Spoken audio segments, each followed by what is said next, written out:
Nako po Dara dinuro-duro ng tiyahin. Isang mapagpalang araw po sa atin mga kaibigan at muli ay welcome back sa aking YouTube channel. At syempre bago po natin simulan ang videong ito ay gusto ko lamang po i-shoutout ang ating mga minamahal na mga viewers at supporters Dara dinuro-duro ng tiyahin matapos itong magalit dahil hindi pinagbigyan ang gusto. Kung saan ay yun ang pinagsimulan upang magalit nga kay Dara ang tiyahin.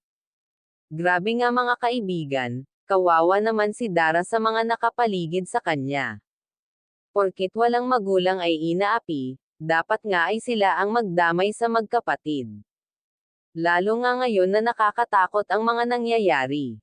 Katulad na lamang sa mga dumaan na malakas na lindol sa lugar nila Dara ngunit nananatiling buo ang loob ni Dara sa Panginoong Diyos na hindi masira ang bahay niya.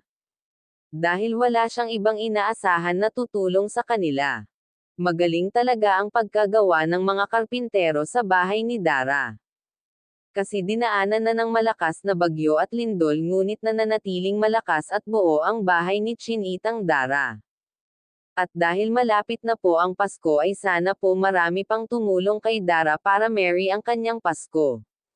Sana wag kayo magsawang sumuporta sa magkapatid, lalo na at uuwi ang ama niya kaya excited ang magkapatid sa darating na Pasko.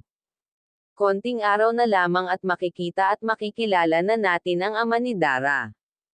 Marami mang viewers ang ayaw nang umuwi ang ama ni Dara, ngunit nasa sabik ang magkapatid sa pagdating ng ama, kaya suportahan na lamang po nating ang gusto ng magkapatid, baka naman sa konting hiling ni Dara na makauwi ang ama ay labis na kasayahan sa dalawa, at wag nga po pala natin kalimutan suportahan si Kalinga Prob at ang ama nito na si Val Santos Matubang, at salamat po sa panonood ng aking video, hanggang dito na lang mang po ang ating mixing reaction.